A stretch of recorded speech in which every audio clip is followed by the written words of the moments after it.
now watching I Shot Him 6 Times YouTube horror movie series. I shot him 6 times!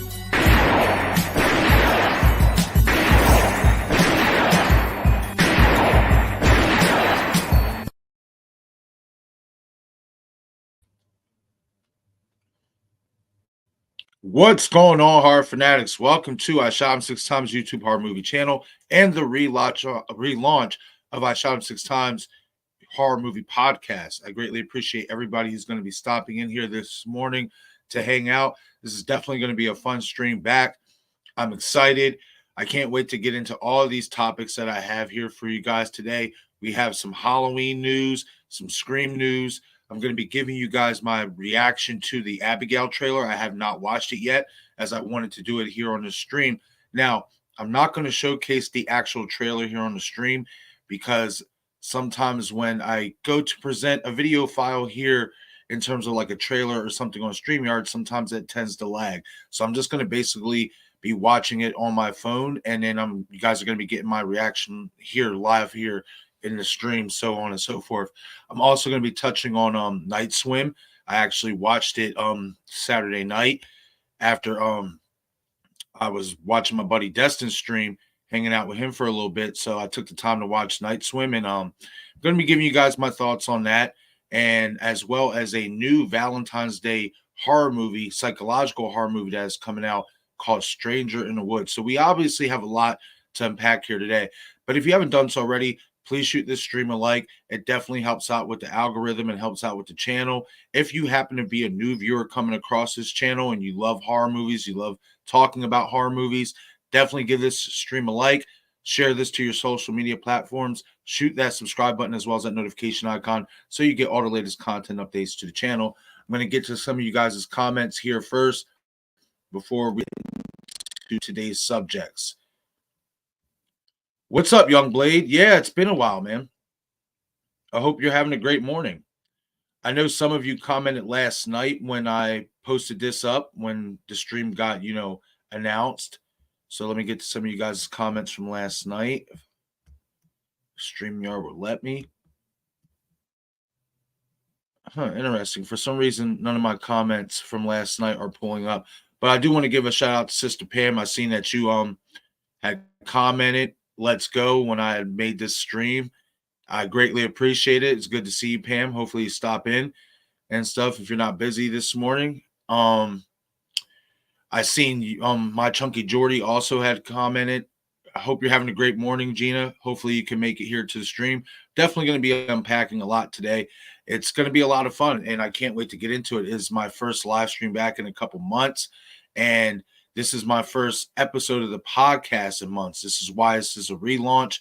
So basically all my old episodes, I'm probably going to end up deleting them, as I just want to start off fresh and just start off fresh here for the podcast. I also have an announcement that I will be doing a nighttime podcast as well, titled The Late Night Creep. I will be starting that tonight. So you guys keep an eye out for that notification for that stream for later on tonight as well. But this is definitely going to be a fun time. I'm really excited. Like I said, we got some Halloween news from dwighthlittle. I cannot wait to dig into that. That's going to be the first thing that I talk about. Obviously, we have Neve Campbell's comments. It's a great time to be a horror fan. Unfortunately, for Scream, we still do not know what's going on with Scream 7. But given Nev's recent comments, I think there is some light at the end of the tunnel. So this is going to be a lot to unpack, and it's going to be a lot of fun unpacking it. I greatly appreciate you guys all tuning in. And as we go along through these subjects, I do want to stay on par. So basically, stay in order. So whatever subject I start off with will be obviously the Halloween one with Dwight H. Little. If you have any questions about Scream or anything else, just kind of wait until we get to that topic, and I will be sure to answer any question that you would like me to answer. What's up, Oliver? I hope you're having a great morning.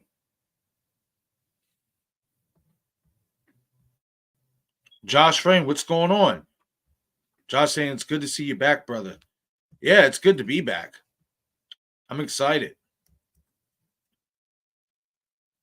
I wanted to start this stream at 8 o'clock, but I had to get a few things set up.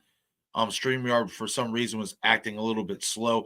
I don't know if it's because, I upgraded to the highest level package and everything needed to just kind of, sync up, get on kilter and stuff like that. Because before I was operating on 720p and now I upgraded to the full 180p, which is my camera is a 180p camera, which is why I think a lot of my streams before was kind of having problems with lagging issues. Things weren't lining up to frames and all that. So now everything is lining up. And so far, from what I can tell, everything seems to be running smooth, which is a good sign. I hate having to lag and skip out and stuff like that when I'm trying to have a conversation here with you all. But it's good to see you all here this morning. I greatly appreciate you guys stopping in. And again, this is going to be a fun conversation. So let's not waste any more time and let's get into it. So over the weekend, Dwight H. Little was interviewed, and the conversation came up about Halloween, and he had some very, very interesting things to say. So I'm going to read the entire article right here, and then obviously I'm going to give you guys my thoughts on what Dwight H. Little is saying in regards to working on the Halloween TV series as well as directing another Halloween film. So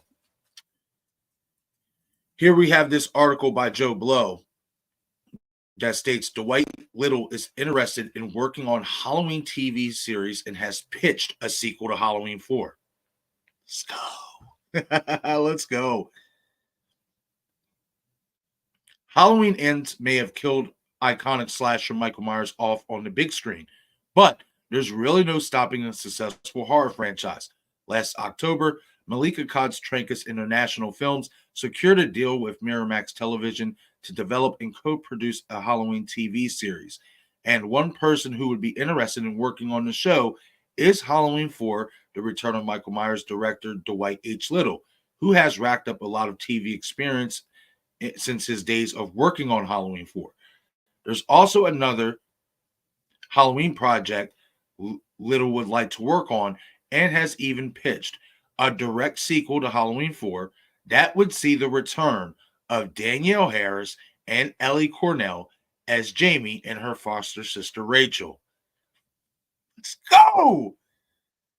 The subject of Halloween came up while Little was speaking with our friends at Bloody Disgusting to promote his memoir, Still Rolling, Inside the Hollywood Dream Factory.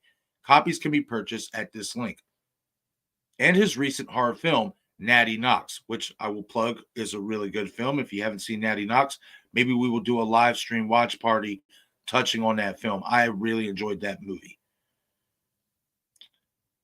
But as let's get back here into the article, and his recent horror film, Natty Knox, when asked if he'd be interested in working on the Halloween TV series, Little said, "Oh, definitely. I know Malika Cod is guiding that, but it's really Universal's play. I mean, I think I would love to do it with Alan McElroy." Yes. Oh my God. That's sweet music to my ears, y'all. Sweet music to my ear. The symphony is just playing through right now. Like, oh man, let's go. Of course, we have to be invited, and I'm sure they have people that they're interested in. So we'll see how it plays out. But sure, I would jump into that in a minute if we could figure out how to make it work. Over the years, Little has directed episodes of Freddy's Nightmares, Millennium, The X-Files, The Practice, 24, Prison Break, Castle, Nikita, Arrow, Agents of S.H.I.E.L.D., Sleepy Hollow, Bones, Scorpion, and From Dusk Till Dawn, the series, among other shows. Asked if he would make a direct sequel to Halloween 4 if given the opportunity, Little said, "Not only would I do it, I've actually pitched it. You keep Rachel alive," yes, which was a travesty, killing her off in the first place. "You keep Rachel alive and follow through with Jamie and Rachel. Elliecornell is alive and well and living on the East Coast." Hey, let's go. Shit, where you at, girl? "And I just worked with Danielleharris, and she's a doll. I think it's a great movie. I think they would call it Halloween 4 Part 2. just to be upfront about it and say what it is, because that's what it would be. In my own opinion, more than a TV show, I think that it would get a lot of attention. Halloween 4: The Return of Michael Myers is my favorite Halloween sequel. This is obviously the person who wrote this article for Joe Blow. And I haven't enjoyed many of the Halloween movies we've gotten since then. My immediate thought after seeing Halloween Ends was that the best way to get me interested in seeing more would be to bring Danielle Harris back as Jamie for a sequel that would ignore the events of Halloween: The Curse of Michael Myers and just pick up decades after Part 5. I don't have a lot of hope that Little would get the green light for his Halloween 4 follow-up, but if it were to happen, I would be very excited to see it. The Halloween TV series seems to be a short thing, though, and it would be great if they bring Little in to direct some episodes. Would you like to see Dwight Little get a chance to work on the Halloween TV series or make a sequel to Halloween 4? Let us know by leaving a comment below. Okay, so obviously this is great news if you ask me for the Halloween franchise, for the Halloween TV series, movies, what have you. Now, I actually brought this up. You guys can go back and check it out in my Natty Knox trailer review that I did for that movie when I saw the trailer. And it was announced that Dwight H. Little was going to be directing that film and Danielle Harris was going to be a part of it. I said in that video that Natty Knox could be serving as a template of sorts for Dwight to come back into the Halloween franchise. Natty Knox was the first film since Halloween 4 that he worked with Danielle Harris on a project. And when I found out about that, that really spoke volumes to me, because here we are in the aftermath of Halloween Ends, not really well received. Fans are actually happy to see Laurie Strode's story be done and over with, even if they didn't like how it ended. Now we have Halloween 4's director doing a movie with the star of Halloween 4 and Danielle Harris. And many fans want to see Jamielloyd back in the Halloween franchise. They want to see that story be completed the right way. We want to see Danielle Harris get her due diligence and get the rightful credit that she deserves in this franchise, as well as elliecornell. And I'd stated that, look, Natty Knox could be the firing, it could be the first shot fired in terms of Dwight H. Little saying, hey, look, I want to come back to Halloween. And it seems, not to toot my own horn here, but it seems that I was right. Dwight H. Little wants to do another Halloween project. Not only does he want to do another Halloween project, he wants to do more Halloween projects in terms of working on the TV series. Now, why I find that interesting is I think that it can happen. I think how it can happen is if maybe you make the first season of the TV series, you have Dwight H. Little work on it, and however the first season ends, we bring back Danielle Harris as Jamielloyd, we bring back elliecornell's Rachelcarruthers, and however that TV show ends, the first season, then maybe we transition into Halloween 4 Part 2. Me personally, I would call it Chapter 2 because it is the second chapter in this story for the Jamielloyd and Rachelcarruthers characters. I just think it has a little bit more twang on it if you call it Halloween 4 Chapter 2. So, is it unlikely that Dwight H. Little will be, asked to come back, and maybe Danielle Harris and elliecornell? Like Dwight said, it's up to the studio. It's up to them. It's in the ball's in their court. But I think one thing that I feel like the Halloween franchise has done, especially, with 2018, is wanting to close up certain storylines from the previous installments in the franchise. And they did that, whether you like the way they did it with Laurie Strode's character or not, they gave us closure on that storyline. Like, that is a definitive story closer right there. Like, Halloween Ends is a perfect send-off for the Laurie Strode character in terms of especially the meaning behind, in her eyes, what the shape is now. You know, the shape isn't just Michael Myers. The shape can be anybody. Evil can be anybody. So that storyline got its rightful closure. I've always wanted to see Danielle Harris as Jamielloyd get her due diligence and rightfully close that story out. Now, it is going to be a challenge. It is going to be a challenge based on how Halloween 4 ended, with Jamielloyd stabbing her foster mother, and in so many ways looking as if she's going to be the quote unquote new Michael. However, I do think that there's a way that they could rectify that and work around that and maybe push this new story years ahead of time after the events of the original Halloween 4. And now we pick up where both Jamie and Rachel are obviously well-grown adults, so on and so forth. So it can be done. And if there's anybody who I believe could get it done to make that story happen, it would be Dwight H. Little and Alan B. McElroy. I even said it in my 6 Ways Back to Halloween Haddonfield video last year, talking about 6 different directions we could go for the Halloween franchise. And I said, if Dwight H. Little doesn't come back, what about Alan B. McElroy to write and direct? I would be okay with either one. But at the same time, I personally would love Dwight H. Little behind the director's chair and Alan writing. You know, I think that those two are a dynamic duo. That Halloween 4 story was great. Halloween 4, in my opinion, even though I have Halloween 2018 now ranked ahead of it, I still would rather rewatch Halloween 4 over any of David Gordon Green's movies. Not saying that I don't love Halloween 2018. I do. Like I said, I have it ranked ahead of Halloween 4 now. But in terms of rewatchability, Halloween 4 is definitely probably my, outside of the original, my most rewatched Halloween film. And again, Danielle deserves this. She deserves to have her time in the spotlight for the Halloween franchise. She saved the Halloween franchise. Dwight H. Little saved the Halloween franchise. Elliecornell saved the Halloween franchise. When this franchise was in the dumps and nobody even thought we were going to get another Michael Myers movie, not only did they resurrect the character, but they resurrected what Halloween felt like, what a Halloween movie feels like.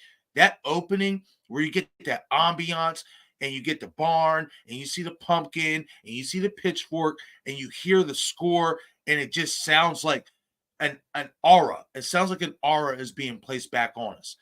And that's what they did by creating Halloween 4. They saved the franchise. They did.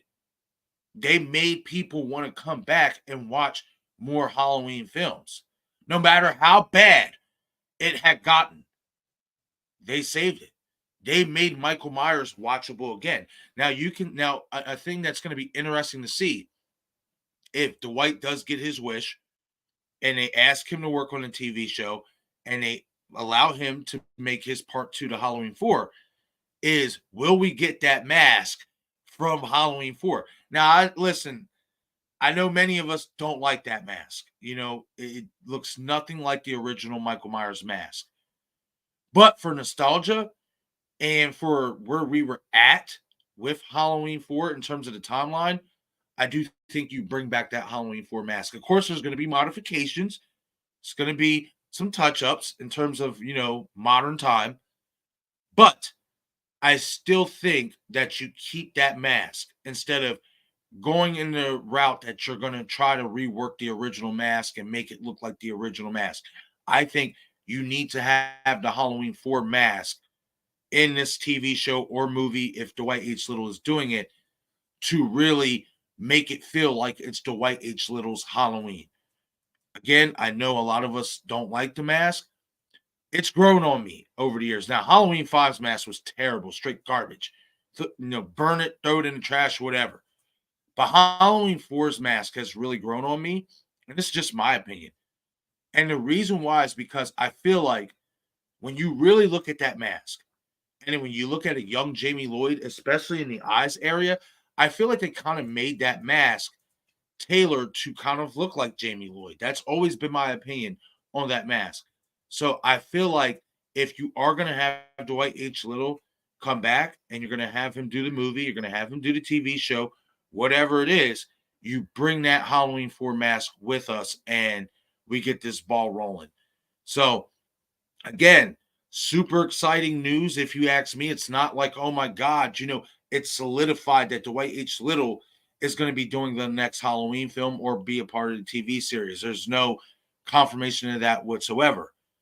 But the fact that he wants to do it and that he's on board to do it, it's a great sign.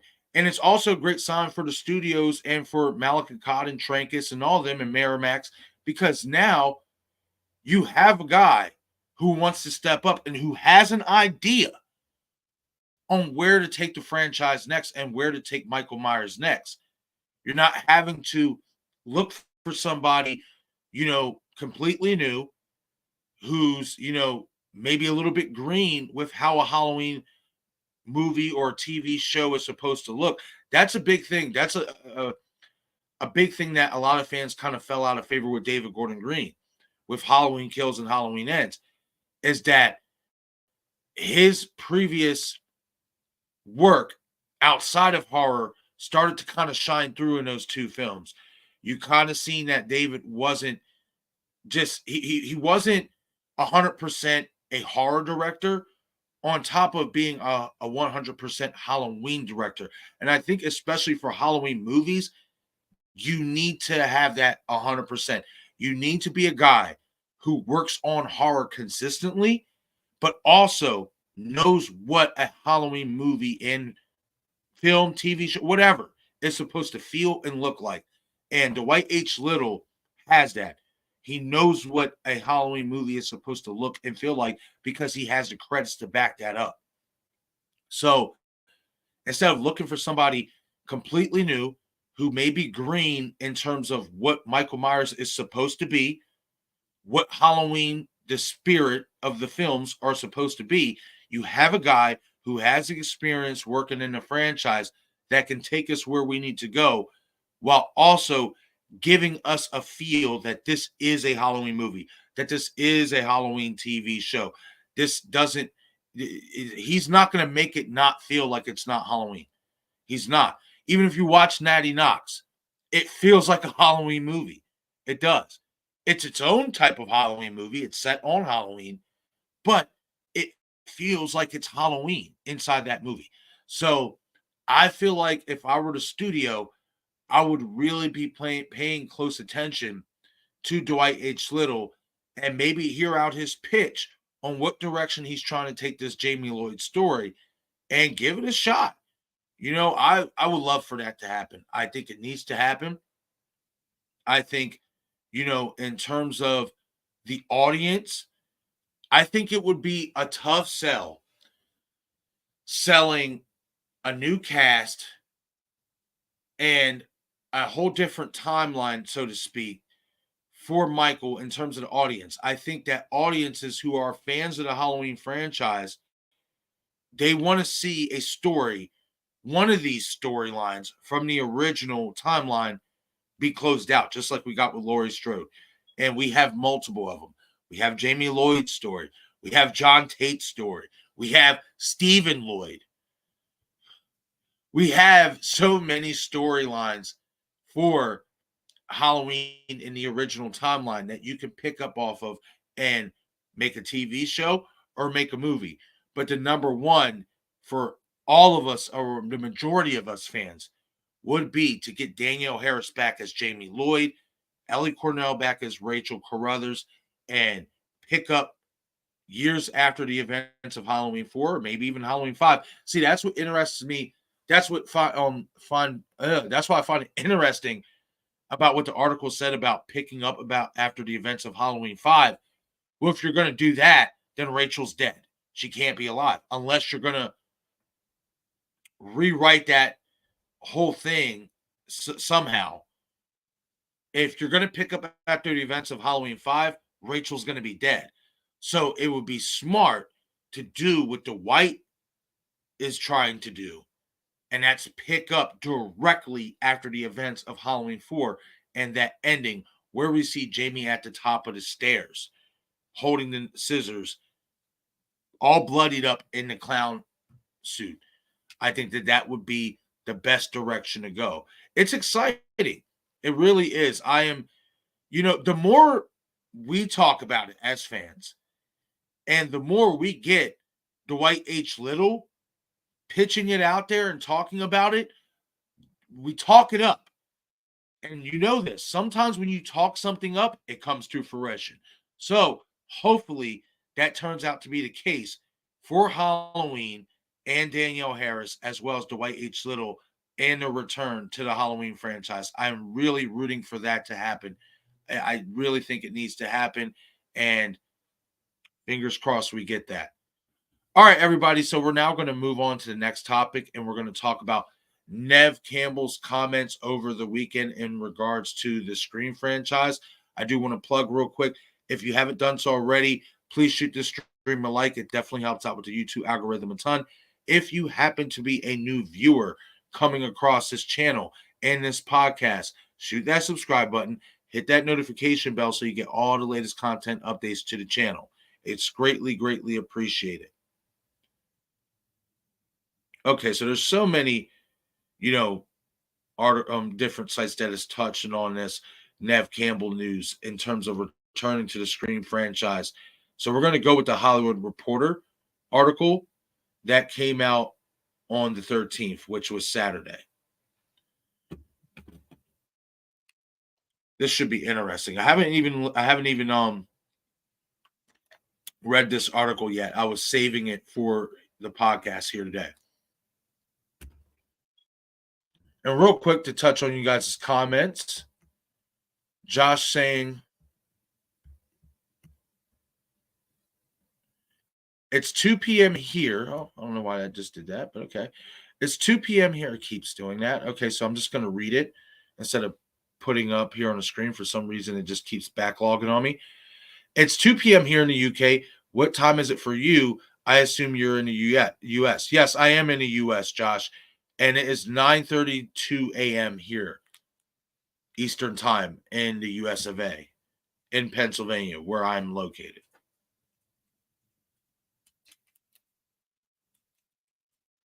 Okay, so now let's talk about Neve Campbell returning to the Scream franchise. Over the weekend, Neve Campbell was interviewed and gave some interesting comments on her possible return to Scream, and more importantly, Scream 7. So the Hollywood Reporter goes on to report, Neve Campbell on returning to Scream amid franchise fallout. I would not be surprised to get a call. After losing stars Melissabarrera and Jenna Ortega and director Christopher Landon, all eyes are on Neve Campbell. If they were to come back to me, it would have to be with a respectful offer that I felt was keeping it with what I bring to this franchise. The Scream franchise has lost a lot of blood in recent months, but the beloved star who has played Sidney Prescott in 5 films over 25 years isn't ruling out a return. The Hollywood Reporter called up with Neve Campbell on Saturday afternoon at the BAFTA Tea Party in Beverly Hills, where she offered a "we'll see" as to whether she would reprise her franchise leading role in the near future. The next installment, which is currently in the works, has been in peril since November, when Melissabarrera was fired over social media posts regarding the conflict in the Middle East between Israel and Hamas. Days later, it was revealed that her co-star Jenna Ortega had also exited the next film. Then a month after that, director Christopher Landon parted ways on the project, going so far as to say that his dream job turned into a nightmare. Campbell has clearly seen the headlines. I know things are spinning at the moment, and I would imagine that they are spinning at the top trying to figure out what they are going to do. I would not be surprised if I get a call, she revealed. But at the same time, I made a strong statement a few years ago, which is I did not believe that the way that I was treated would have happened if I had been a male, and that I deserve a certain thing for having carried this franchise for as long as I have. The veteran star was referring to a highly publicized exit in June of 2022 over a dispute about pay. Sadly, I won't be making the next Scream film per that statement. As a woman, I have had to work extremely hard in my career to establish my value, especially when it comes to Scream. I felt the offer that was presented to me did not equate to the value that I have brought to the franchise. Looking back on that decision now, Campbell said she took a stand, not in an egotistical way, but as a way to fight for what she believes is right. We have to stand up for women in this business and know what we're worth. That hasn't changed for me, she continued on Saturday.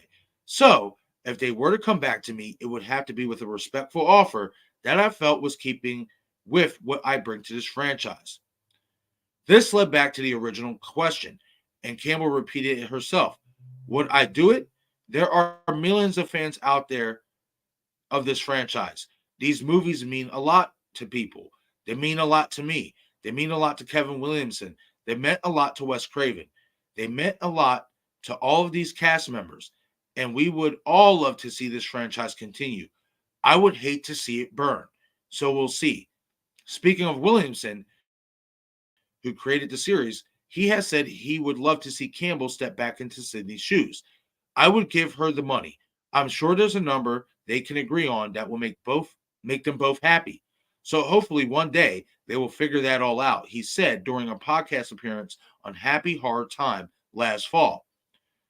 When the news broke that Campbell had exited the franchise and went viral on Twitter, now X, something Campbell had said was a new experience for her. I had a friend text me and say, "You're trending right now. I've never been on Twitter. I didn't know what it meant." She was like, "Let me explain." She said, "You are so loved. People are so passionate about you in these films, and people are fighting for you.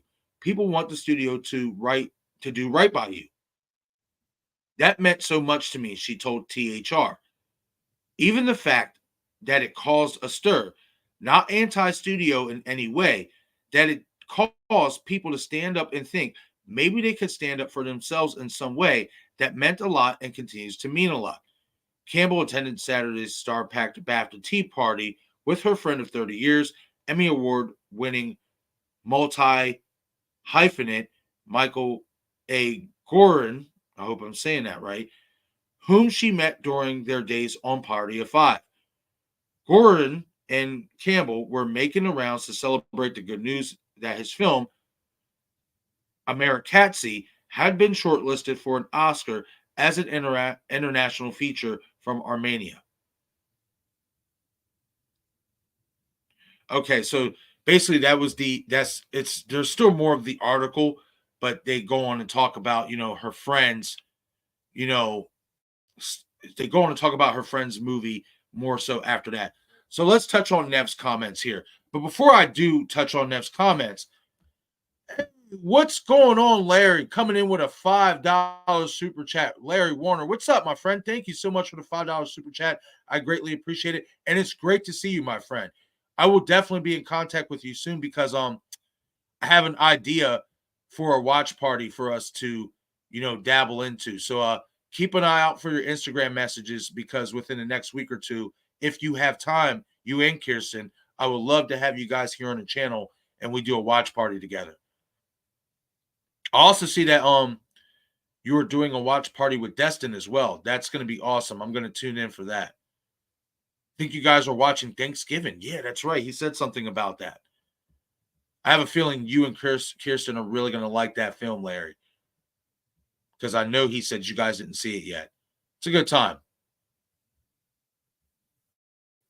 But again, thank you so much for the super chat, Larry. Always greatly appreciate your support and just appreciate you stopping in and showing so much love and hanging out here this morning with me, man.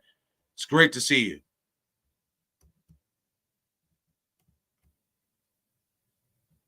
Yep, that would be so great if we got Nev back. I agree, man. I agree.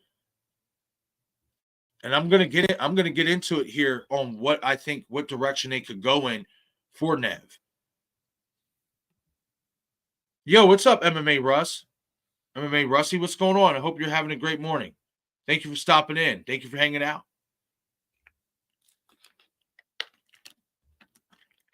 Okay, y'all. So let's get into Nev Campbell's comments about Scream. Scream 7 in particular. This is nothing new. This isn't anything surprising. She's standing by her decision.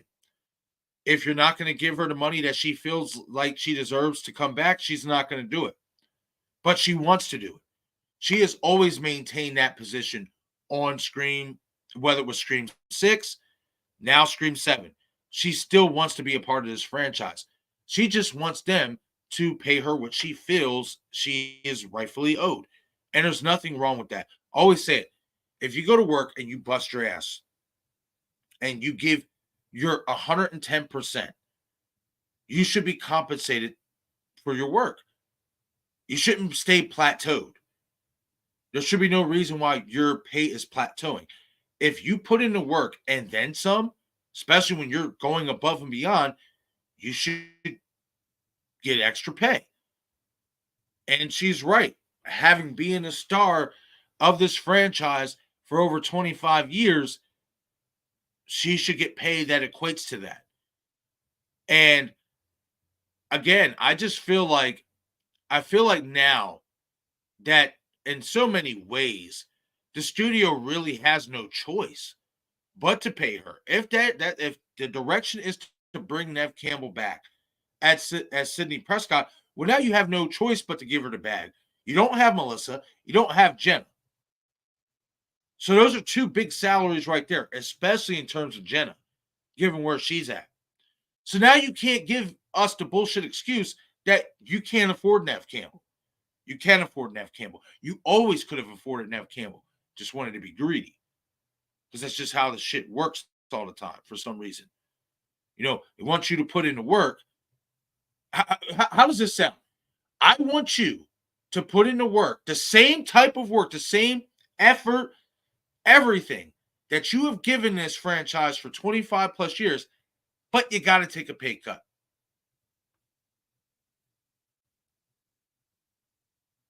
What? So I got to put in the same amount of work that I put in over these 20-something plus years. Still got to go above and beyond, add more layers, add more to this character, more story. But you're going to decrease my pay to do it. That's like you walking into work and you break your back for whatever job it is you do, whether it's a restaurant job, whether it's a warehouse job, whatever. And you're known for being a grinder. You're known for being top tier level worker. And you come into work and your boss says, hey, listen, you're a great worker. I love you. I need you to keep that same energy that you bring in here every day, but I'm going to have to deduct $1 off of your pay. You're going to look like, what the hell? Like, oh, how does that even make sense? You want me to work at the same level and the same capacity, but you want me to do it for less money. No, we're not doing that. That makes no sense whatsoever. So, with that being said, this is no surprise that Neve is standing her ground, and as she should. You know, like she said, and I thought this was really important for her to touch on. She wasn't doing this in an egotistical, be against the studios type of way. This was her doing this to show not only younger talent, but also younger women who are coming up in the industry. Listen, get what you feel like you deserve. Don't let them steamroll you, because if you let them steamroll you, they're going to just keep thinking they can come to you with offers that don't equate to what they're making off of that project. You don't settle for less. I wasn't doing this to be anti-studio. I wasn't doing this to be anti-studio at all. But what I was doing this is because I worked my ass off to make this character who she is known to be. And I need to be compensated as such, especially after taking lesser deals before. This is what a lot of people don't understand and don't know about Neve Campbell, is that she took less to come back to Scream before. If I'm not mistaken, it was an interview that she had with Jamie Lee Curtis. It was her and Jamie Lee Curtis sitting down doing an interview. Forget who was interviewing them. I want to say it was Matthew Lawler on the Today Show, but I could be wrong. But one way or another, they were having an interview together. And they were talking about pay. Jamie Lee Curtis was talking about how she didn't get paid as much like she thought she should have for, I think it was Halloween 2 or Halloween H2O, one of those two movies. Nev was talking about how on Scream 3, she was shortcutted on Scream 3. She made less. I think she said she made less doing Scream 3 than she did making Scream 2. So you're talking about a woman who has not only been around this game for a long time, but she's seen how these studios like to do. She's seen that, okay, you want me to come back and do all this work and carry this franchise, carry this movie, make you millions upon millions of dollars. Sorry, I had to do it. You want me to make you millions of dollars, but in the process of making you millions and millions of dollars, you want me to take thousands. That doesn't sound right. That doesn't sound right whatsoever. So the fact that she already took a pay cut on another Scream film before, you can't blame her for being like, no, I'm not playing this game anymore. I have shortchanged myself too many times with this franchise. I'm not doing it anymore. You want me? You want Sidney Prescott? You want the star back? You got to pay me like a star. It's the truth. And I know some people are going to hate this reference. They're going to hate this reference because a lot of people hate this team. But I don't care because they're my team. It's like the New York Yankees. Why was the New York Yankees so successful, especially in the 90s? Because they paid the fucking money to get the best players that money could buy. Not just to win championships, but to further build their fucking brand. That's the truth. That is 100% the truth. To build their brand. That's why the Yankee brand is so popular. Even fans that are not fans of the Yankees want to wear that Yankee hat. Why? Because George Steinbrenner was not afraid to drop the bag. Oh, yeah? Oh, Alex Rodriguez is on the market? Get him. Oh, yeah? Pedro Martinez is on market? Get him. Roger Clemens is on the market? Get him. Sometimes you have to break the bank to get where you want to go. If you want Neve Campbell back in the Scream franchise, you got to break the bank. That's just what it is, and rightfully so. And it's amazing how her friend is the one who brought it up to her. You know, that how many fans were on Twitter fighting for her to get her due diligence. You know, because obviously Neve, you could tell Neve is not really the type to be on social media. She's very reserved. You know, she's not into the whole social media world and all that stuff. Doesn't play those games. But it was cool for her to see that, look, she has so many fans that love her, that love the character, that want to see her continue. And I thought that was really cool for her to point that out, because not only does it point it out for her, that points it out to the studios like, look what you're doing to your audience. You're basically, in so many ways, you're splitting up your audience. Because now fans who are fans of the Scream franchise, but also because of Sidney Prescott, some didn't watch Scream 6. So I feel like this is just Neve saying, look, if they come with the right offer, if they pay me what I feel like I deserve, but as well as the story. See, when she says certain, under the right circumstances, I don't think it's just about pay. I think it's also about story. Now, because of what direction, where are you going to go? What direction are you going to take Sidney? Being that in Scream 5 and Scream 6 with these new characters, you mesh the timelines together. So it's all one big timeline. So how are you going to tell a Sidney Prescott story while also trying and having to ignore Samantha Carpenter's storyline? And I think how you combat that, it's obviously you could sit there and tell fans to ignore Scream 5 and Scream 6. And this is where we're picking up now. This is the new timeline. With Sidney Prescott, we don't count Scream 5 and Scream 6. You could do that. However, I feel like personally that would be a bad decision to go with.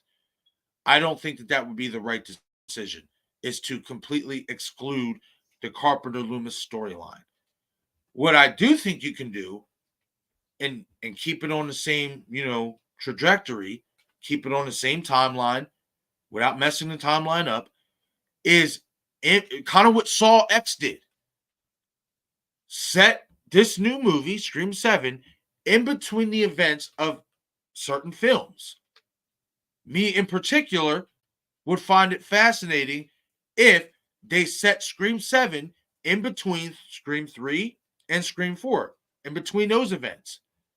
And the reason why I say that is because nobody ever asks this question when it comes to Neve Campbell as Sidney Prescott. Nobody ever asks this question in terms of Scream 4 and her book. What led her, after 10 years, after the events, or 11 years, after the events of Scream 3, what really led Sidney to write that book? There had to have been a reason why she decided to get up and write that book. Come out of the darkness, so to speak. Now, you could say it was obviously what happened to her in the first 3 movies that led her to write that book. But I personally would like to think, 11 years after the last event and no Ghostface attacks or murders since, it's a little... that's a little far out to all of a sudden just be writing a book now. In my opinion, there had to have been something that happened before we got Scream 4 that led to Sidney writing that book. Another attack, another encounter with Ghostface. And I think that's how you can do it. I think you can set Scream 7 in between the aftermath of Scream 3 and right before Scream 4 happens. Which, these new attacks, these new murders, is what led Sidney to come out of darkness and write that book, Out of Darkness. 11 years after the events of Scream 3, and then you decide to write a book, that has always kind of stuck in my craw like, not saying it can't happen, but I just feel like there would have to be a reason why Sidney, after 11 years, would want to write a book talking about her life story. I feel like in between Scream 3 and in between Scream 4, in between those 2 films, is where you could tell another Sidney Prescott story. And then we get into her, right? That's what leads her. This story, this Ghostface attack, these events, these new Ghostface murders are what led her to becoming an author of her autobiography. Now, is that the direction that they're going to go in? Who knows? We don't have any idea what they're going to do with Scream 7.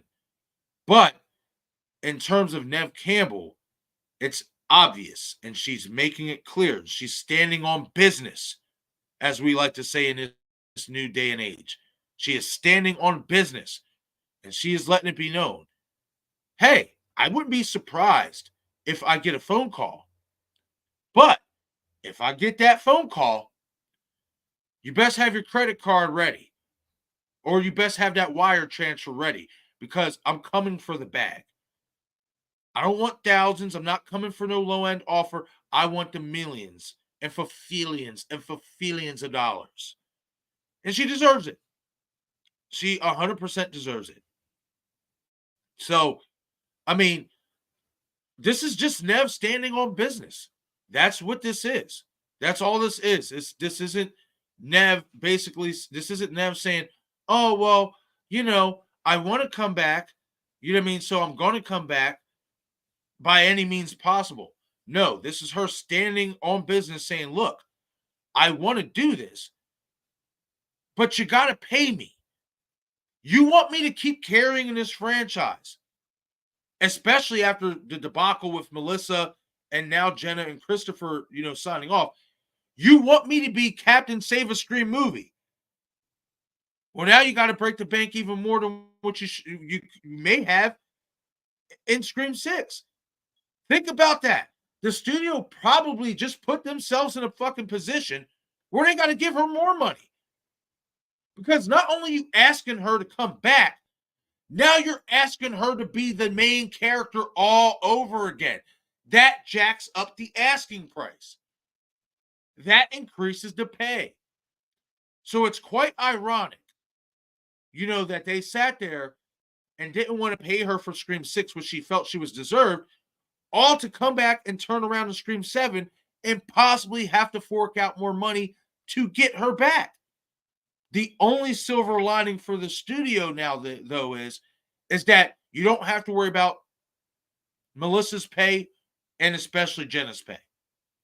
Now you have the capital to do it. Now you have the wiggle room to do it, so to speak. Even though I felt like they had the wiggle room for Scream 6 and they just were being greedy, now there's no excuse. You cannot give me any excuse other than greed. You don't have Jenna Ortega, which we know for a fact now she was asking for millions too. She went the Nev route for Scream 7. She wanted a pay raise, and they wasn't going to give it to her. Melissa, her contract's off the table. So I want to say roughly between Melissa and Jenna, they arguably might have saved anywhere between, I want to say between the both of them, anywhere between $1.5 million to around $3 or $4 million. By not having those two in Scream 7. That's what I'm going to predict how much they have saved. They have easily saved a couple million, especially when it comes to Jenna. So there's no excuse why you can't give Neve Campbell her money. If you don't give Neve Campbell the money, that just shows you it's just greed. Now, I want you guys all to keep this in mind. Do not be surprised if that's what they decide to do. Don't be surprised if Spyglass still tries to make the excuse, we can't pay Neve.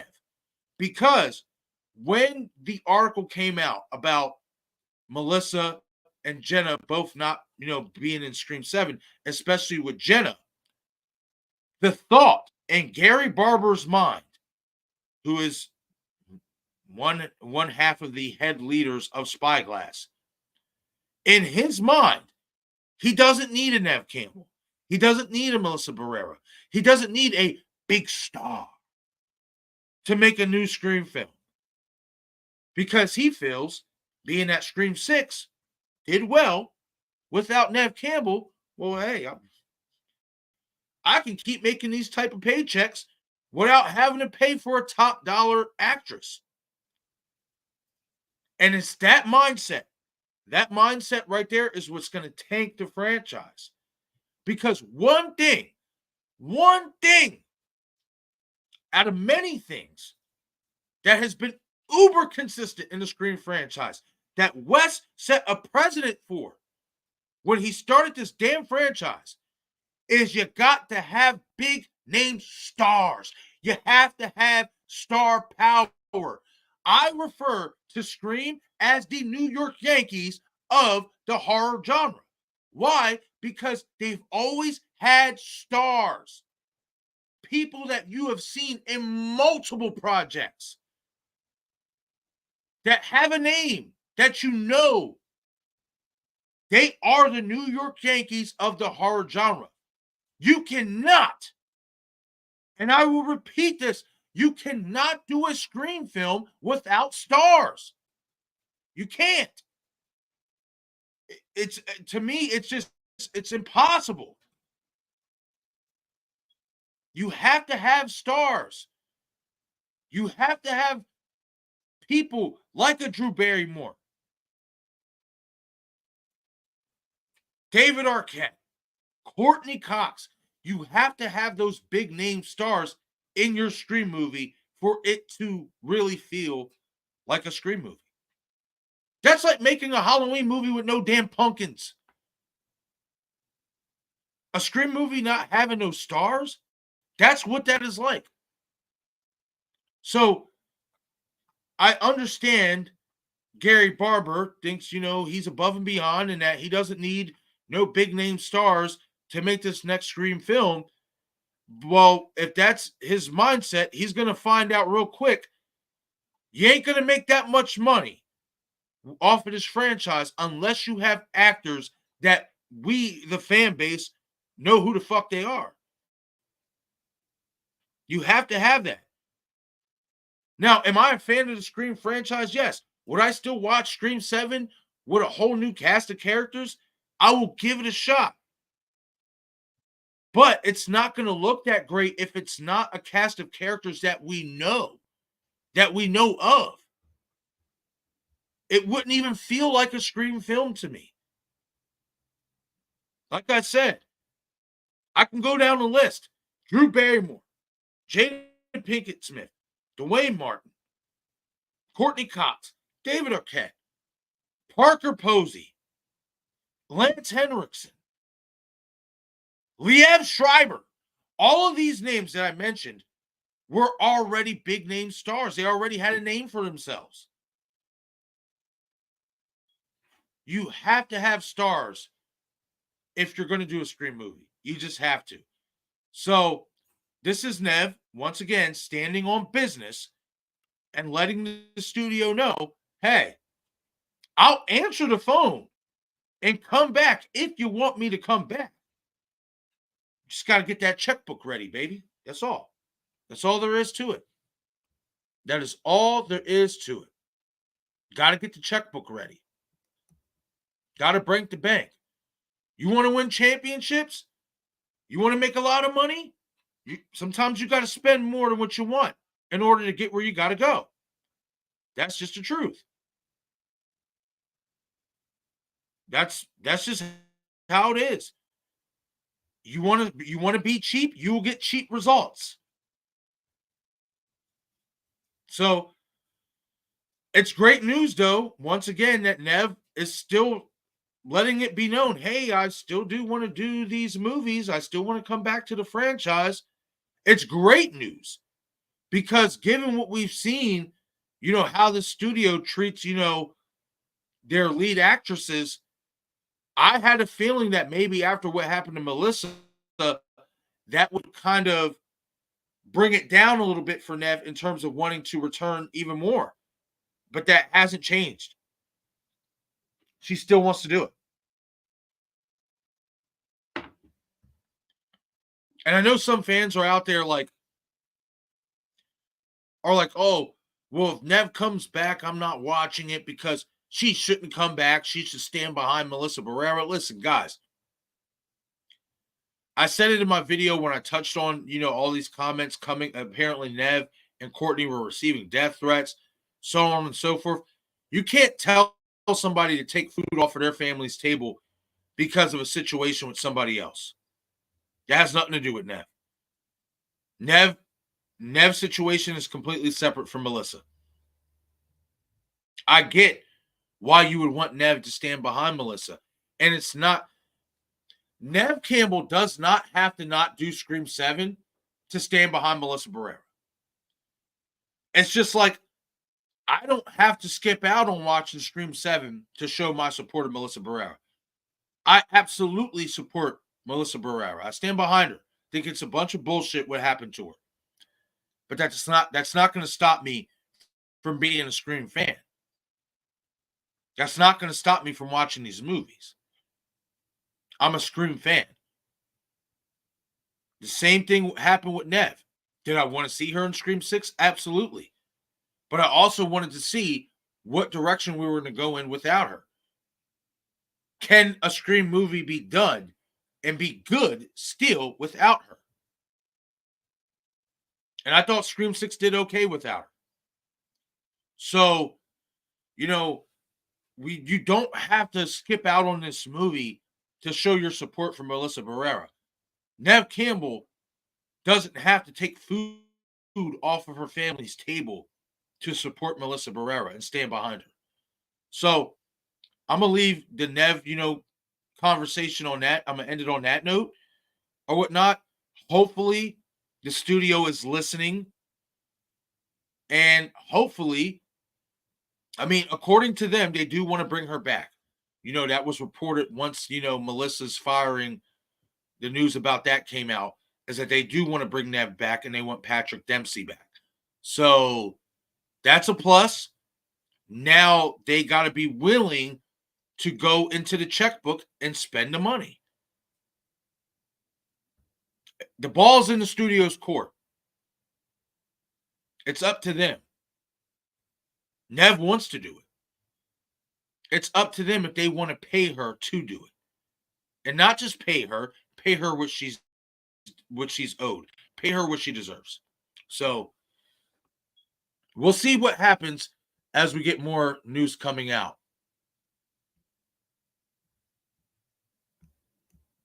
I'm excited though that Neve still wants to do it though. So that definitely takes a little bit of anxiousness out of me. Because I'll be honest with you, I thought that what happened to Melissa, I'm like, well, now, given this happened to Melissa, and now that Christopher Landon's not directing, who's to say if Neve would want to fucking come back and join this shit show that has become Scream? She still wants to do it, which is awesome. It's, it gives us hope that Scream 7 is still going to happen. Definitely gives us hope. Hey, what's up, Tanisha?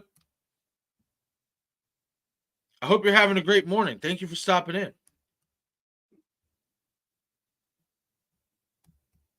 Yeah, it's right, Tanisha. It's really basic. It's just basic. You want star players, you got to pay for them. If you want the minor league squad, you can sign them to a contract, but the results might not be what you hope for. Just saying. That's all. All right, guys. So now we're going to move on. We are going to move on to the Abigail portion of this episode, of this part of the podcast. Again, I'm not going to show the trailer here on screen because just for sometimes I was I was testing it out yesterday, here on StreamYard to share it here. And just for some reason, it's not like eye lag anymore, but the trailer itself, it runs really slow. And I don't feel like taking all that much time, to have to watch it. And, a 3-minute trailer will turn into a 6-minute trailer. We're not doing that or whatnot. So I'm going to watch the trailer here on my phone, and you guys are going to get my reaction right here in this episode of the podcast. So let's pull this bad boy up. Like I said at the beginning of the stream, I have not seen the Abigail trailer yet. Now, for those who also have not seen the Abigail trailer, this is the new Radio Silence and Melissabarrera Universal Monster horror movie that was being talked about after Scream 6 was released, which led to a lot of speculation of Radio Silence not returning to direct Scream 7 because this is one of the projects that they had on their list that they wanted to get done. So this is one of the projects. I know they have Escape from New York, the remake, or it's the sequel, but this is one of the projects that Radio Silence, in so many ways, dumped directing Scream 7 to complete. So it's going to be interesting. I did see some photos on I did see some photos online and stuff of, Abigail. It looks like it's going to be a vampire type movie, at least from what I've seen. I know they said something about it's a Universal monster movie, but from what I'm reading, in articles and stuff like that, it's definitely like a vampire-esque type movie, which is great. I love vampire movies. So let's see what Abigail has to offer.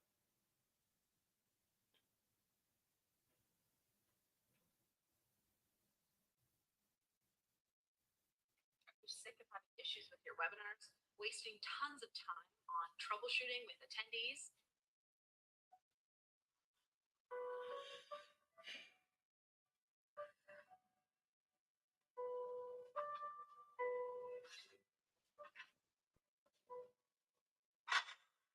Oh shit.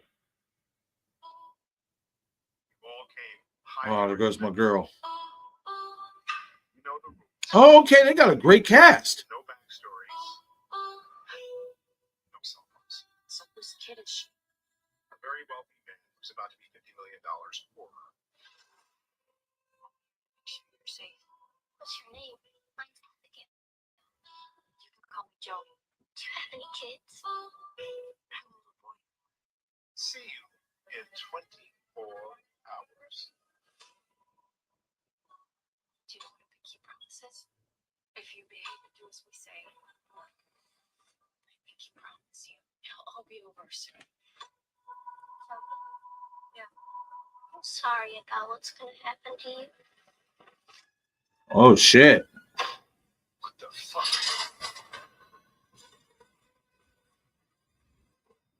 Shit, we gotta get out of here. Oh, this shit was a setup.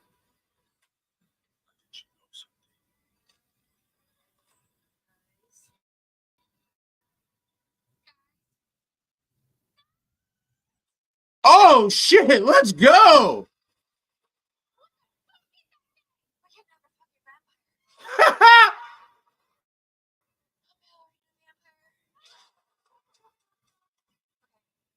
a vampire. What are we talking about? Like Anne Rice or True Blood? Twilight? Stake through the heart.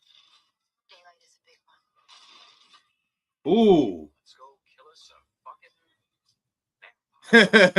vampire.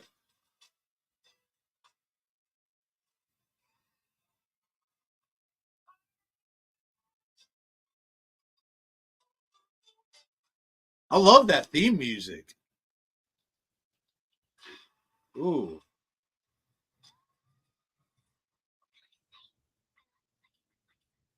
That's tight.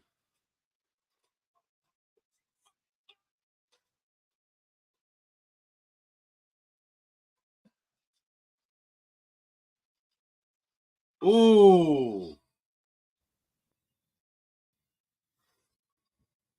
Yo.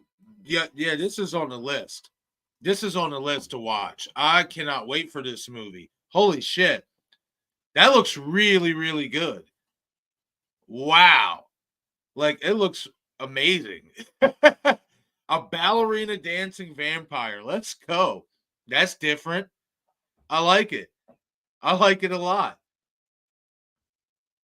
I will say this. I like the cast. Like, you got Giancarlo Esposito in there. Obviously, Melissabarrera. I think there's Angus MacLeod. They got a few notable actors in this cast. Like, wow. I didn't expect it to be, all like that. Like, I knew about Melissa, obviously, but they have a really good cast put together. Now, from what, for me first watching the trailer, I want to say, obviously that it seems like these group of people, who Melissa is running with, they kidnapped this little girl for $50 million, but all they have to do is stay in a house in this mansion of sorts overnight before they collect their payment. But obviously they don't know that they kidnapped the vampire's daughter. But I think what's a little bit more interesting is that house, being how it started, shutting down, you start, kind of getting a House on Haunted Hill vibes with, shit starting to lock up and all that. That was a setup. Whoever, offered them this chance to make $50 million, in my opinion, set these people up to be slaughtered by Abigail. Like this, how they say vampires, go into feeding season or shit like that? I think it's time for her to feed. And this is why they were chosen and put in his house with her without knowing who she really is, what she really is, so on and so forth. So it looks really good. I like it. It looks like it's gonna be a lot of fun, man. Like, and I love that theme music. Ba, ba, ba, ba, ba. I like that shit. That shit, it's tight. Like, I did not expect it to go that well. I didn't. I didn't know what to expect from it. I went into it completely blind. I saved it for the podcast. I did not watch it all weekend since it came out. I wanted to save it so when I go on here live, you guys can get my, reaction to it up close and in person. So, wow. It looks really good. And I'm not going to lie, this definitely does seem to be like Radio Silence's style. If you watch Scream 5 and Scream 6, there's a little bit of, comedy to it in certain stuff. Was it a little bit more darker? Yes. But they definitely did have some moments where there were some funny moments, you know what I mean, and stuff. And you could definitely hear that in the dialogue here in the trailer, that it's definitely going to have its moments where might make you bust a gut a little bit, laughing. But it looks really good. I'm pleasantly surprised. When they said Universal Horror Monster Movie, I expected it to be like a blob type creature, swamp creature, something like that. I didn't expect it to be a vampire, but that's awesome. And it looks great. The makeup looks good. Everything. Like, it looks really, really good. And I'm excited to watch it. I can't wait for it to come out. I'm definitely going to be touching on it, as more information comes out. Now, one thing I think that is interesting, and it's just a quick theory I have based on watching the trailer now, is obviously Abigail is a vampire and she's the daughter of somebody, right? What if she's the daughter of Dracula?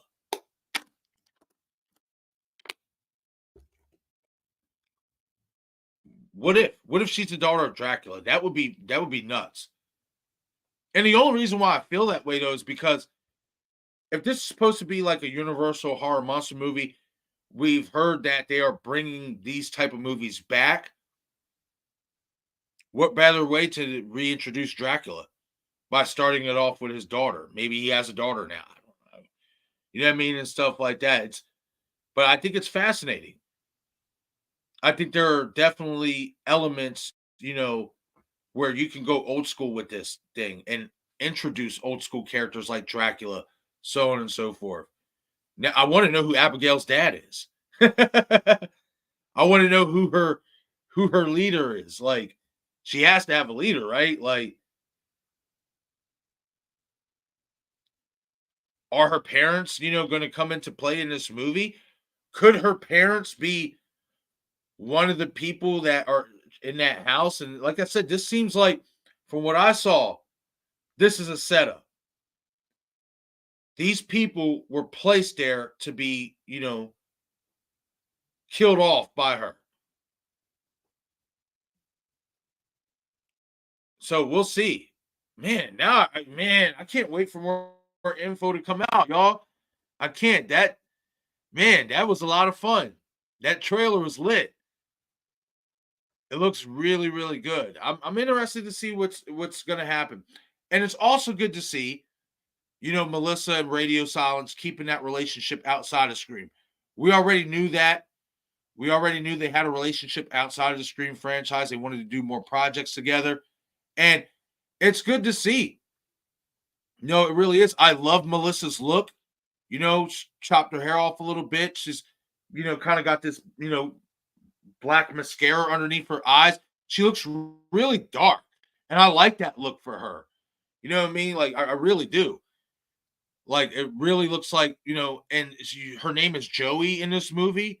And she has a kid, which is going to be interesting as well, because if Joey survives, is Abigail going to try to go after her son, Joey's son? It's definitely a lot to unpack. After the stream, I'm going to look it up, and after the stream, I'm going to look it up and see, like, if I can find any more information about, the plot point, all that good stuff. I want to dig into this movie now. Like, I want to discuss it even more. It looks really, really good. What? Looks fantastic. Yeah. Larry, I agree. Larry saying, I'm looking forward to seeing Abigail. Melissabarrera is going to be great in it. I agree. I think she will be too.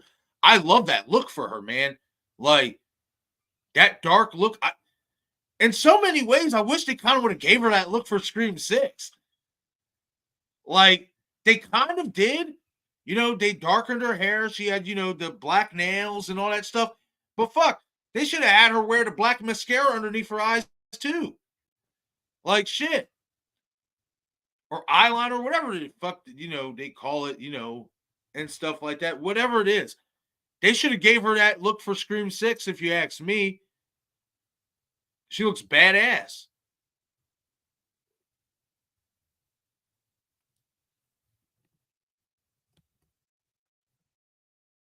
Denise is saying,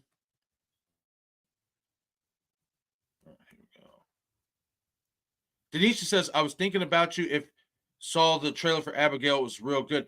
Yeah, obviously I just did it here on the channel and here on the stream, and it looks fantastic. It really does. Like, I love me some vampire movies. I think vampire movies are some of the most underrated type of films in the horror genre. And this looks like it has the potential to be the next great vampire movie. It really does. So I'm excited for it. Hey, what's going on? Mr. Dan in Horror saying, good morning. Have you seen the Dracula's Daughter from 1936? It's pretty good. Oh, no, I have not. I have not. Well, now that you said that, I think I'm going to have to watch it because I'm starting to think that Abigail might be Dracula's daughter, or at least based off Dracula's daughter.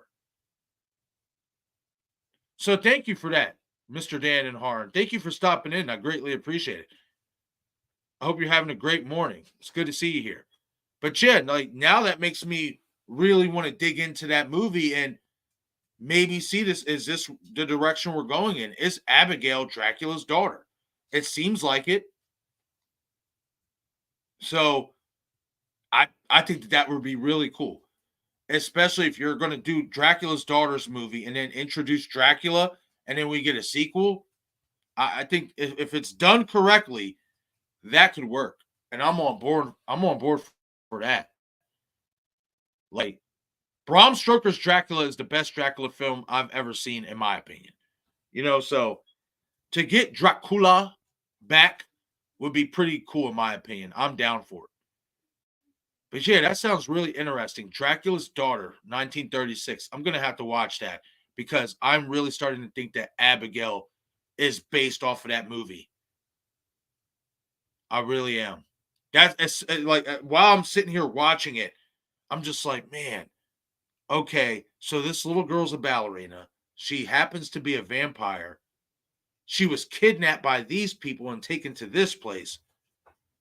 Who's her parents? Like, who's her leader? And I think having Dracula obviously be her father, that would be really cool. And it plays into the old school. Obviously, they did this back in the day, so this would kind of be like a reimagining of Dracula's Daughter. You know what I mean? So let's do it. I'm on board for it. Let's go. It looks really, really good.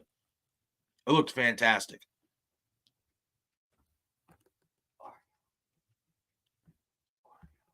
But okay, so now we are going to move on to the next topic here that I have for you guys, and we're going to be talking about Night Swim.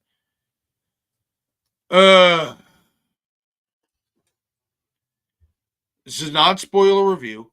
I'm not going to spoil anything. I'm just going to share with you guys some of my thoughts and stuff like that. And again, no spoilers, but just going to share with you guys how I'm feeling about this movie. What what I feel, in terms of like what they did. And listen, I love me some Jameswan, man. He's a great actor. He's a great director. He's a great filmmaker. I thought Night Swim could have been so much better, but what really turned me off from it was like, it's like I've kind of seen this before, like with the whole like spirits floating in the water and stuff like that. Like, it just felt flat. It really did. It felt flat to me. Like, I like the premise, the story, following the baseball player who's going through some tough times and stuff like that. And it kind of has this Amityville thing to it with him, with the dad, the main, one of our main characters. But I think what took me out of it was the creature, was looking at seeing the creature itself. It just looked so generic. It just looked so generic, and it just didn't look like it could have been a lot more creative. They could have created a way better creature. And it's just like, we just go with the basic.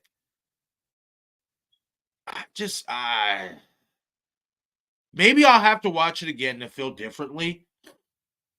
I'm just not really into it. I'm really not. Like, I thought it was okay. Does it merit getting all the hate that I've been seeing it get on the internet and stuff like that? I don't think so. I think there have been a lot more worse films to come out than Night Swim. A lot more worse films than this one. But is it a barn burner? Is it something that you're going to be like, oh my God, I remember this movie 20 years later? No. It just felt something's missing.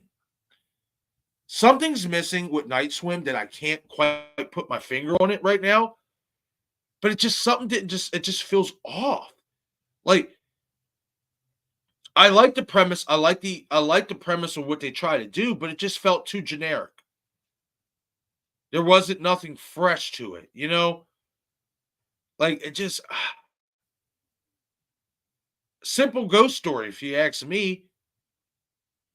I'm not going to give spoilers and stuff like that. I'm just sharing my thoughts and how I feel about it. And it's like, this is one of the movies, one of the PG-13 movies that I feel you should have made rated R, because then you could have added more layers and you could have added more.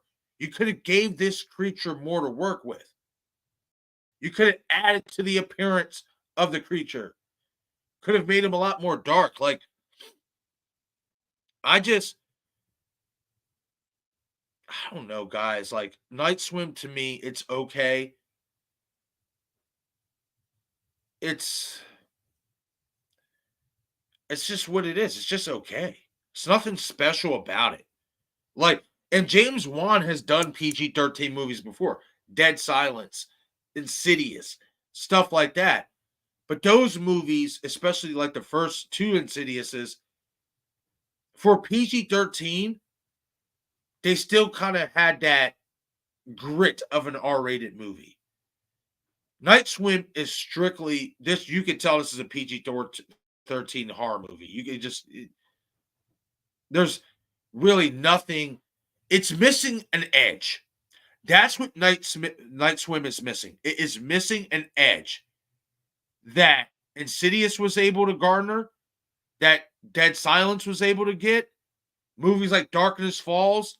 I don't know if you guys are familiar with that movie, but that's a PG-13 horror movie that came out in the early 2000s. That was kind of like spiritual, supernatural, creature-ish to a degree.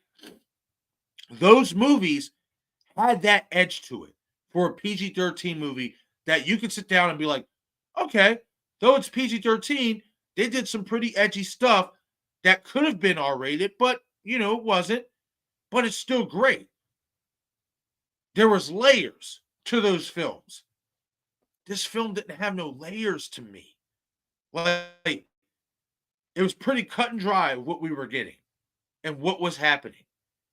And one thing that both of my friends, Destin from Destination Station and Eric over at the Bearded Entertainment, If you're not subscribed to those fellas, definitely go subscribe. They are great content creators and great friends of mine.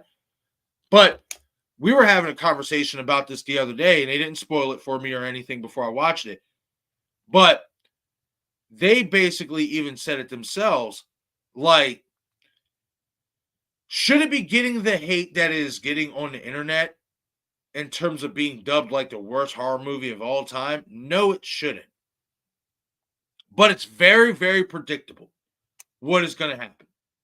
You can see, like, as the scene is playing out, you're literally playing it out in your head like, okay, this is going to happen, that's going to happen next, that's going to happen, then we're going to go here, then we're going to go there. Like, literally, from the start of this fucking movie, you can sit there and point out, okay, well, I know what's going to happen next.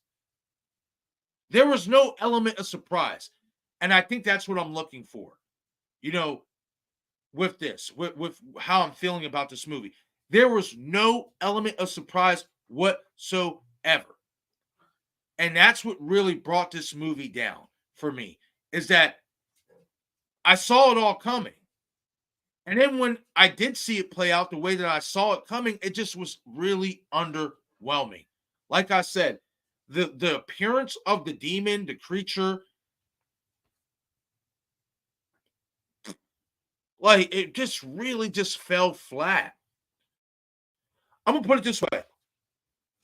The creature, in so many ways, reminded me of the ball-headed, pretty sure, I'm not sure if it was the one with the hammer or whatever. I'm pretty sure he had the hammer head, but in the middle was bald. In 13 Ghosts. That's who that creature looked like to me. And it just took me out of it. I would rather, had they did it, I think it would have been a lot better and a lot more creepier and a lot more accepted if they didn't show us what the creature looked like. If they just would have kept him as like a dark figure beneath the pool while you see, you know, the top shots where you see people swimming. If you just would have kept it as this dark fog, this dark mold that's underneath the fucking pool or whatever, as the spirit, as the demon, that would have worked way, way better than actually making it a creature like what we got. It just felt so flat. Like, there was times where I was watching it and I was literally doing, but this is another thing too. When I was watching it and I had to catch myself, there's stretches of the movie where you'll do this.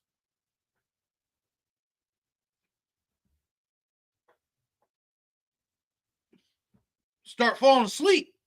Start getting a little sleepy.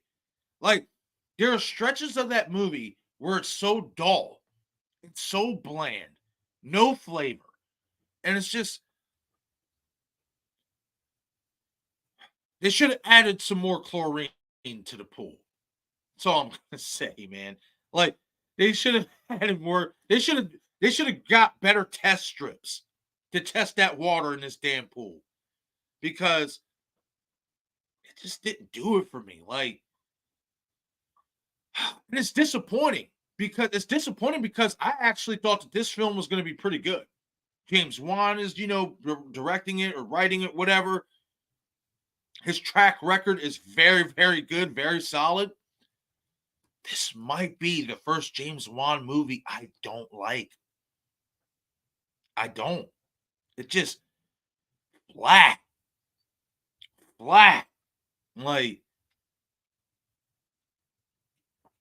it just, there's something about it. I know I've touched on multiple things here as why it's bringing it down for me, but it's something else. There is something else that is missing from this movie for me, and I just can't quite put my finger on it, and it's bugging me.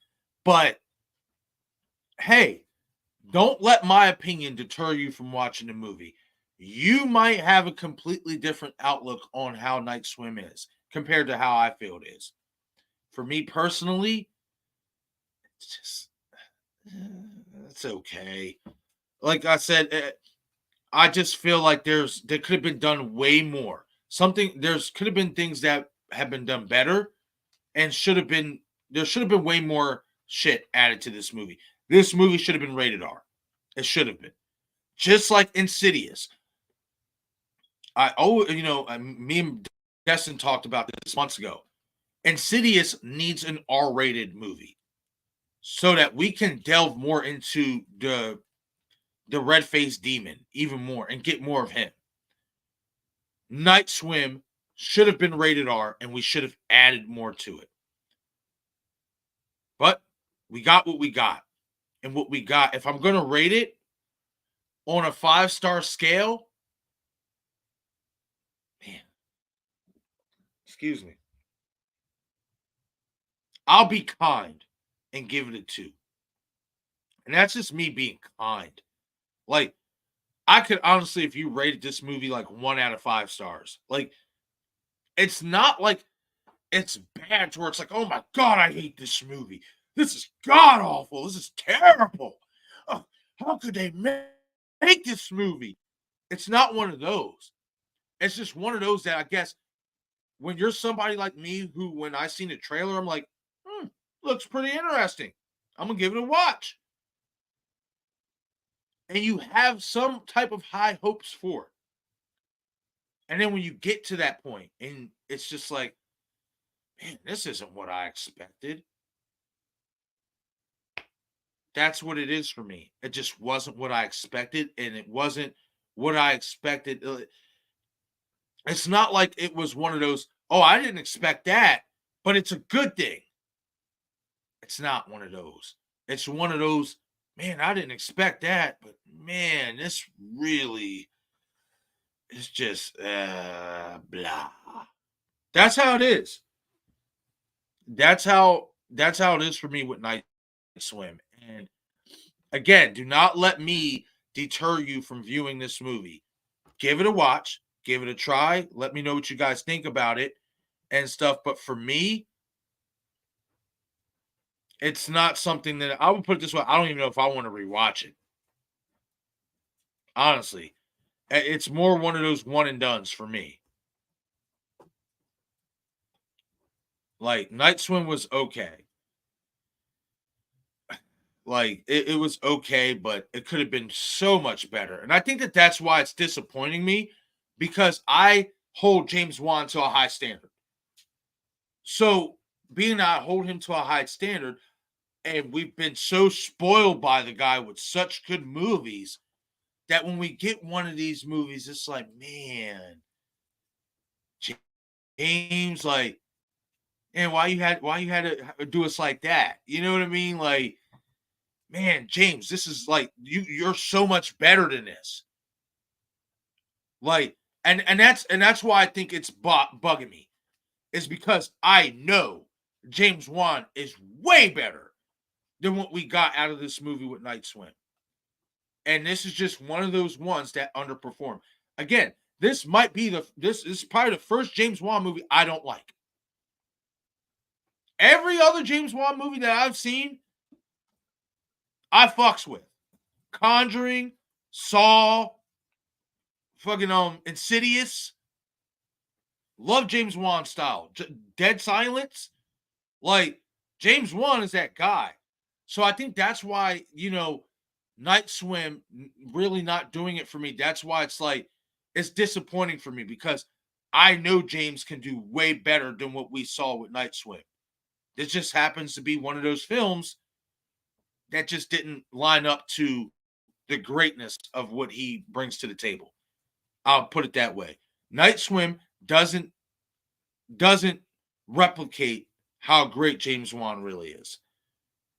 And you're going to get a few of those films out of directors every once in a while. Hell, there's films Wes Craven has directed that some fans aren't a fan of. There's films that John Carpenter has done that fans aren't, fans of. It's going to happen.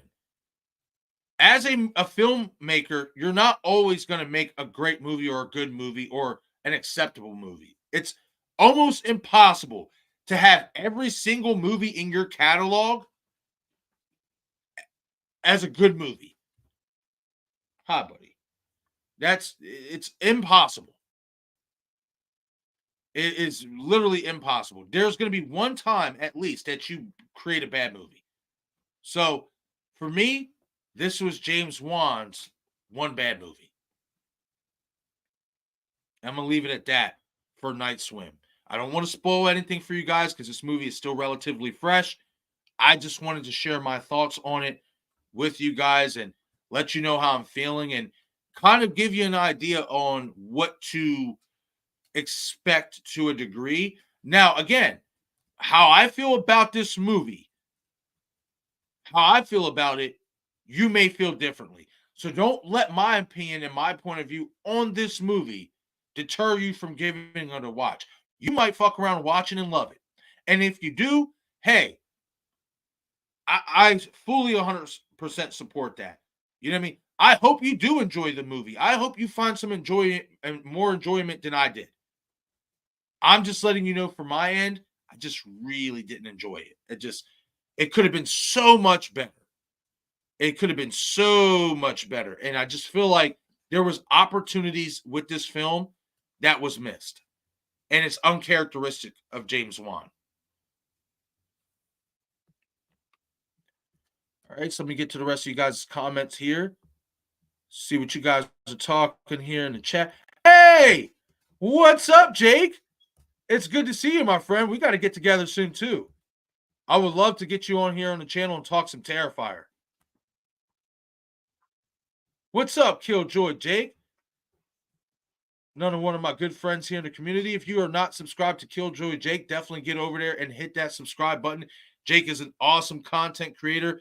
Much like myself, talks about anything horror, whether it's Scream, whether it's Saw, Terrifier, you name it. Jake is one of those go-to guys. So definitely, if you are new to this channel and haven't done so already, shoot the like button, shoot the subscribe button, join us here in this community, but also go over to Killjoy Jake's channel if you are not familiar with his channel and become a subscriber and become updated with all the latest content and horror movie news as we go along in our journey. Not just by ourselves, but we do this together. You know what I mean? We are all one big happy family and a team. So it's definitely great to see you here this morning, Jake, man. I got to get you here on the channel, my friend. We got a lot to talk about, especially when it comes to Terrifier, man. I already know, Jake. I already know. Trust me. As the time is going on, I'm becoming way more enamored with this franchise as well. Terrifier is awesome. It really is. It really is. Art is the man.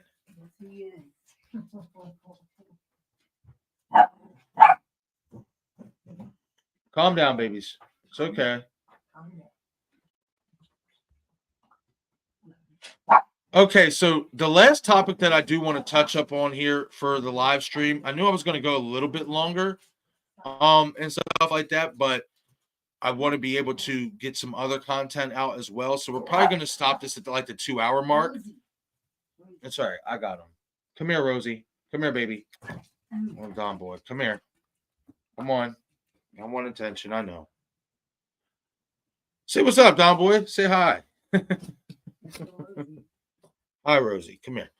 Okay, so now the last topic that I do want to touch on here for today's episode of Relaunch of the podcast is there is a new Valentine's Day psychological horror movie called Stranger in the Woods that is going to be coming out on Valentine's Day.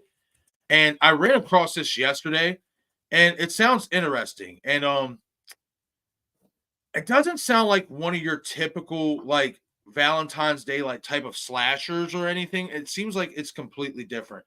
So I'm going to touch on the article here, and then I'm going to share my thoughts with you guys about what I think.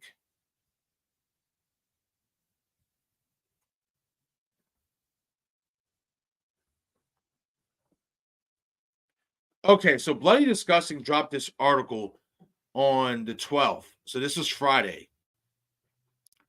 And it's titled Stranger in the Woods. A chilling fight for survival begins on Valentine's Day.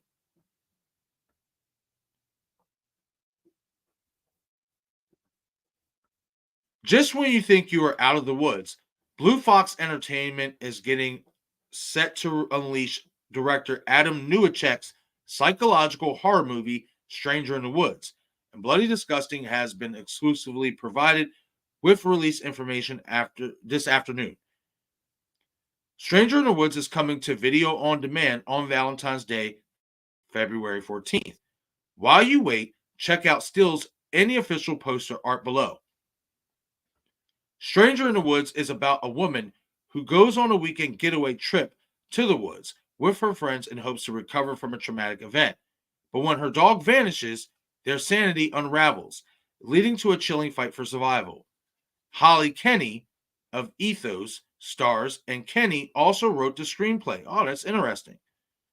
The film's cast also includes Brendan Brown from Murder Mystery, T.A. Spencer from Studio City Kings and Workaholics, Evan Stewart from Hacks, Truth Be Told, Not Dead Yet, and Paris Nicole from White Men Can't Jump. Stranger in the Woods is produced by Workaholics co-creator What We Do in the Shadows producer-director Kyle Newacek and his brother Adam Newacek, who directed.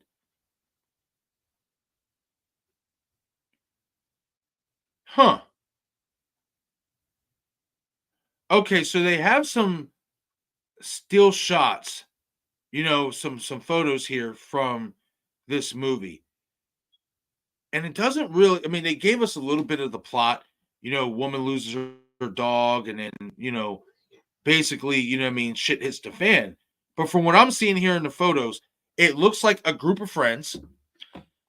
It looks like a group of friends go out for a getaway, maybe at a cabin in the woods type deal, something like that. Yeah, it definitely looks like a cabin in the woods from what I'm seeing. So a couple of friends, two couples go out, to these cabin in the woods. They're probably celebrating for Valentine's Day weekend together, so on and so forth. And our main character ends up losing her dog, and then obviously goes to look for him. And then there's this guy who's living in the woods, I would like to believe. And it looks interesting and sounds interesting from what I am reading and from what I am seeing. It's kind of giving me that Wolf Creek vibe. If you guys are familiar with Wolf Creek, if you guys remember that movie, that's what this kind of seems like to me. That this is going to be one of those type of movies, like a Wolf Creek, so to speak. And if you're not familiar with Wolf Creek, basically Wolf Creek is basically like a group of friends, like kind of backpacks, kind of like Texas Chainsaw Massacre to a degree. Kind of like backpackers, going, down, secluded road and secluded parts and all that stuff. And then there's this crazy deranged killer who's out, out and about, kidnapping them and butchering them and torturing them, so on and so forth. So that's what Stranger in the Woods kind of seems like to me, that it's going to be like one of those type of films. I love this shot that we got here from the poster where you see the guy standing outside of the cabin and it looks really gloomy. The cinematography looks like it's going to be great. And he's holding a bear trap in his hand and stuff like that. So this film looks like it could be one of the more sneaky, like, video on demand releases that we're going to get so far this year. It sounds really interesting. It's a psychological horror movie. So I'm sure they'll have some slasher elements, but this seems like it's going to be more of a cat and mouse.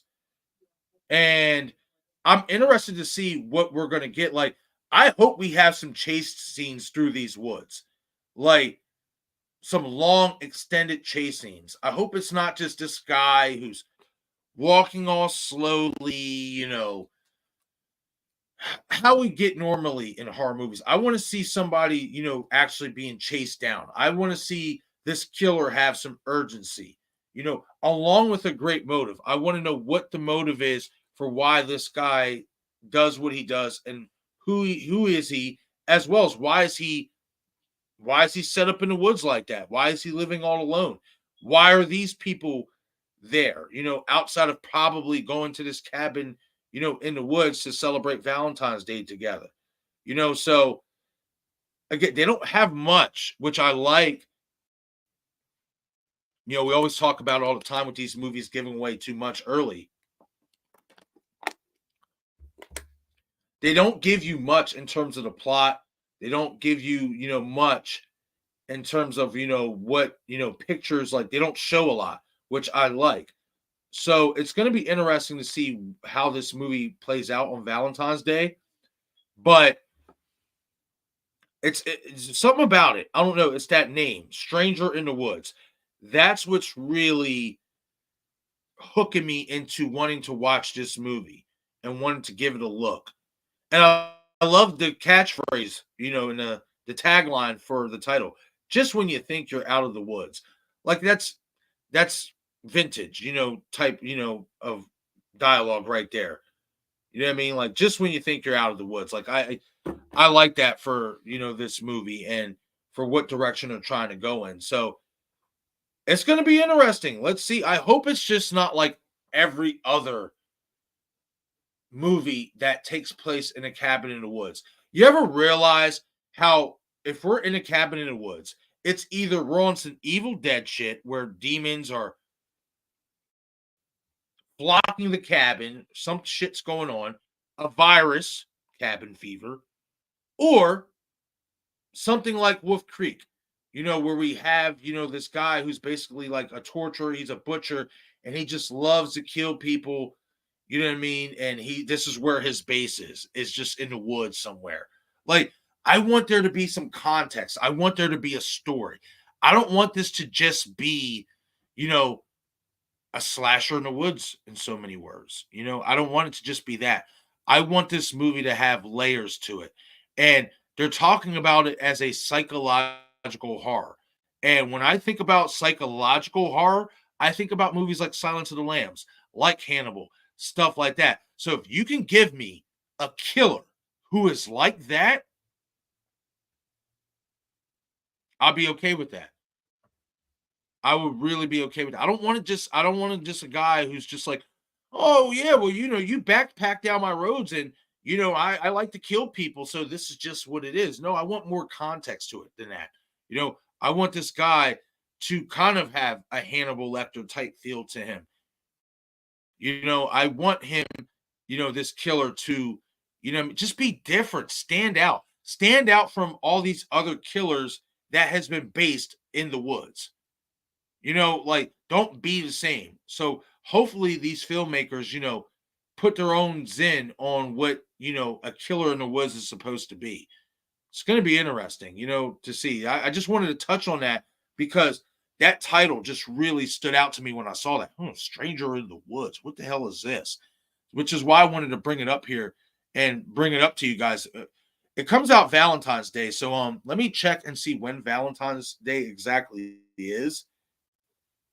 Like what day it is. Check my calendar here.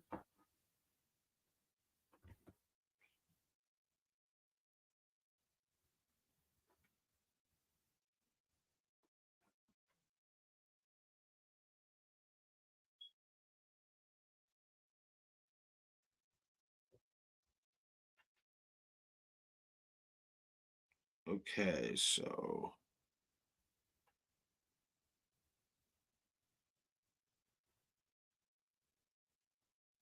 oh, that's a Wednesday.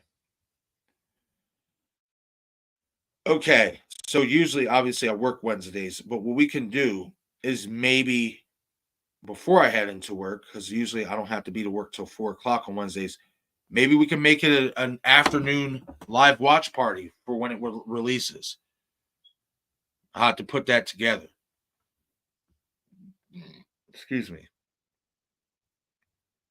So Wednesday, excuse me, the 14th of February, Valentine's Day, is when Stranger in the Woods is going to be releasing.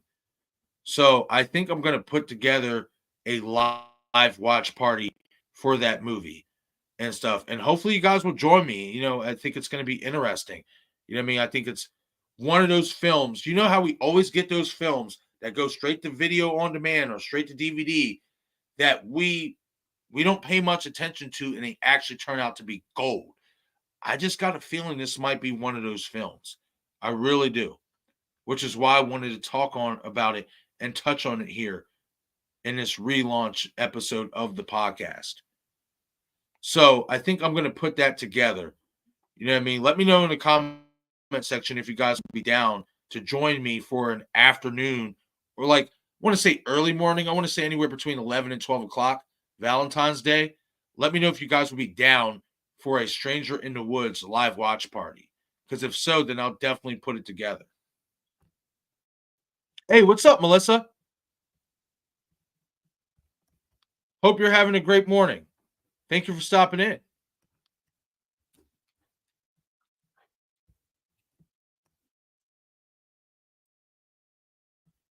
Hey, what's up, Eric? My good buddy, the Bearded Entertainment, saying, hey, buddy. I love it. Oh, I love that, man. I hope you're having a great morning, Eric. Now that I'm back live streaming, you already know we gotta put some work in, man, and get some streams out there together. That's actually a good question. Actually, let me look it up now, Denisha. I know it's gonna be on video on demand. I don't think they said anything about streaming.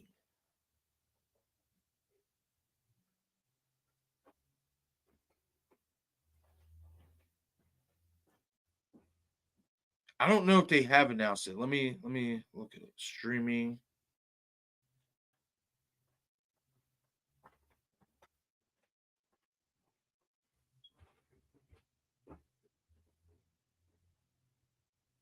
Yeah, I don't think they have anything for streaming yet, Denisha.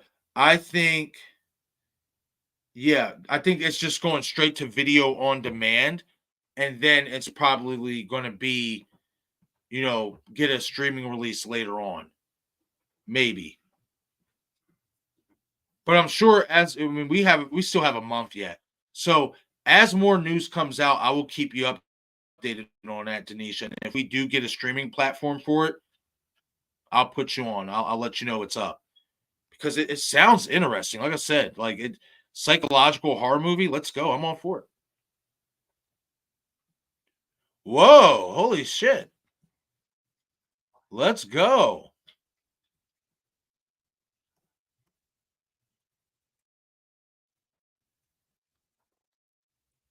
Eric saying, I'm doing pretty good, man. Up early working on a Jason Takes Manhattan mask repro. Okay. Let's go, man. That's going to be awesome. I already know you're going to do a great job with that, Eric, because like I always tell you, you're so fucking talented with shit like that, man. Like creating stuff, building stuff, and all that stuff, like drawing and all that. Like, you got it, my friend. I can't wait to see how that comes out. I'm pretty sure it's going to be amazing.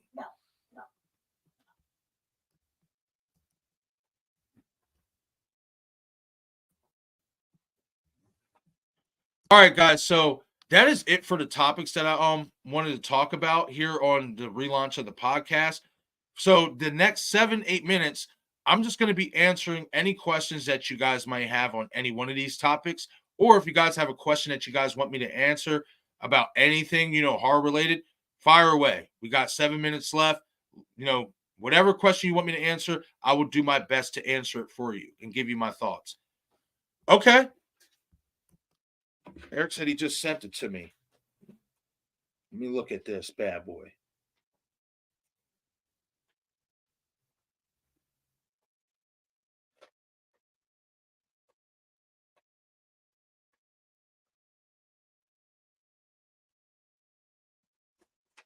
Wow, that looks amazing.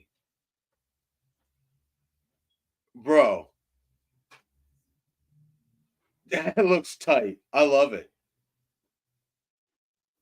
That's tight. I want to show it here on, the stream, but I'm going to wait until you're done with it or whatever and stuff like that. I don't want to just show it without you being done with it. But bro, that looks like it's going to be badass. Like, bro, that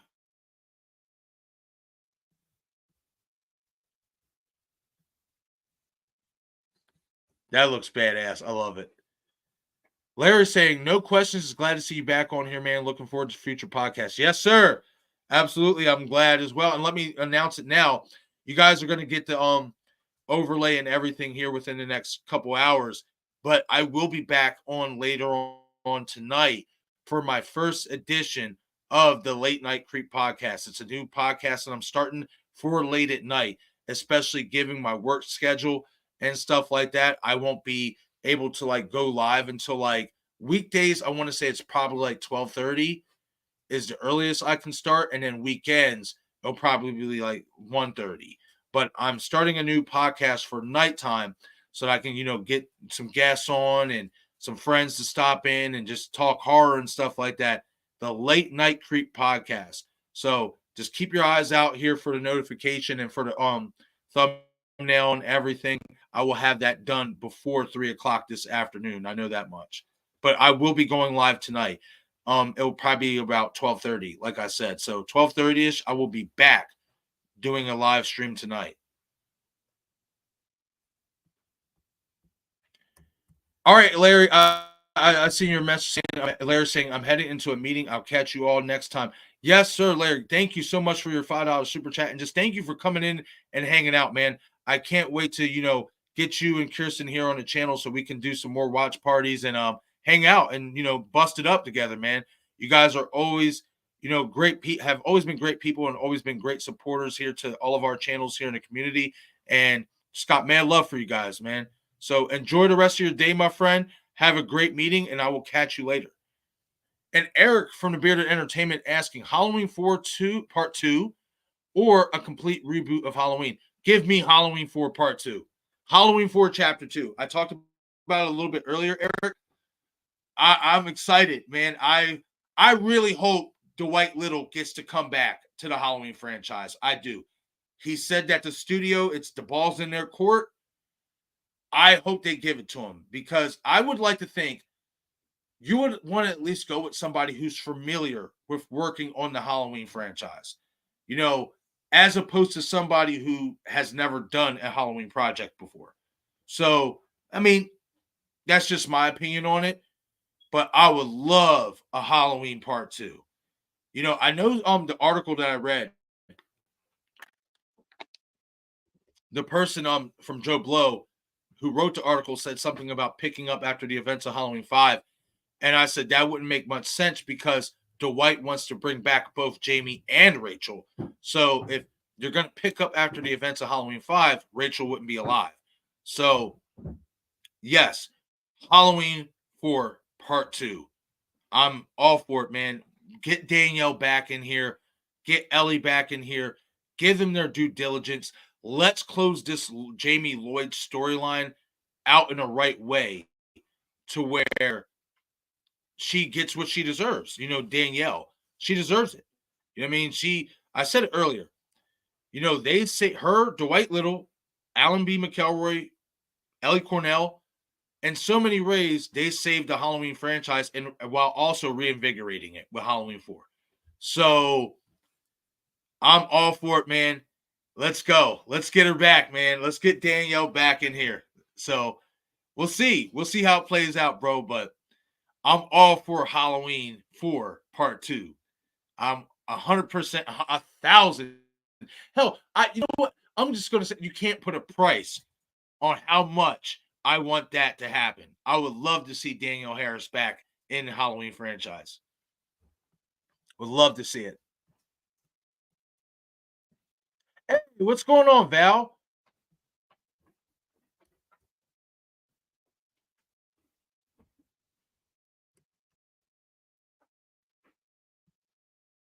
Okay, so why is this not showing?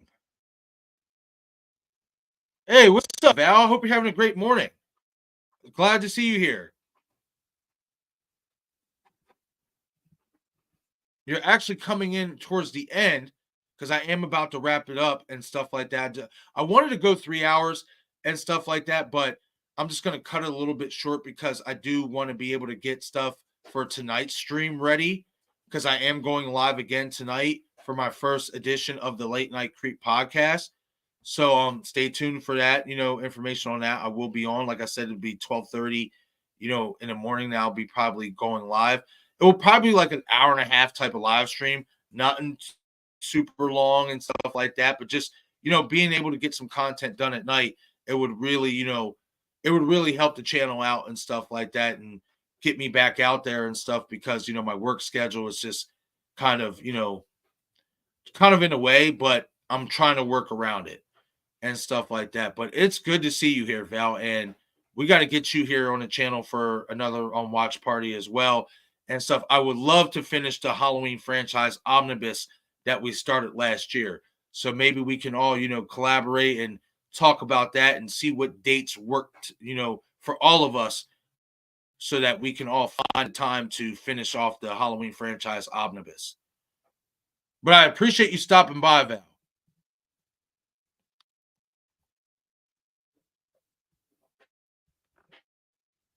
But all right, everyone, I am going to call it a wrap for this stream. We are at the 2-hour mark. Again, I will be back on later on tonight. So just stay tuned for notifications. Make sure your notification tab is on. Make sure you're getting the notifications so that when I upload the thumbnail for the Late Night Creep podcast episode tonight, you guys know what time I'm going on. You guys know what time to be there if you can make it. And yeah, it's going to be a great time. You know what I mean? It's going to be a lot of fun. I can't wait to start doing this as well. I'm going to try to have the podcast episodes every single day. We'll see how it works out. This is my first week back, so we'll play it by ear, as I like to say, but we'll see what happens. But I will definitely, I know for a fact, be back tomorrow morning and stuff with another episode, another edition of the I Shot Him 6 Times Horror Podcast. So just getting back into everything, guys. You know what I mean? Finding my way back slowly but surely, but I'm excited for it. I'm ready to get this channel, take this channel to the next level here in 2024. And I greatly appreciate every single one of you who come here to support me and believe in me. And I can't wait to talk to you guys more about some more horror movies that are going to be coming out for this year, as well as some past horror films. That's another thing I'm going to be adding to the podcast is that I'm going to basically every episode, I'm going to pull an older movie to review from. So as well as talking about some other horror topics, so on and so forth. So I'm just happy to be back here with you guys and, just be back on the live stream and stuff like that and just get everything, back in place how I had it before. Check out this last comment and then I'm going to end the stream.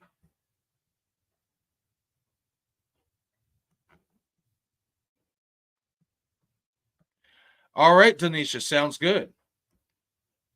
Saying we are all down for a watch party. See you later on. Absolutely. Absolutely. All right, everybody. You guys enjoy the rest of your morning. I am going to catch you guys later. Like I said, keep your notifications on because I will be back later on tonight at 12:30 a.m. Eastern Time. That will be 11:30 p.m. Central Time. Catch you guys later.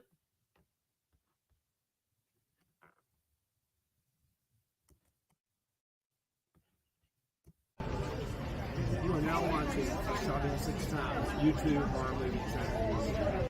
I shot him 6 times.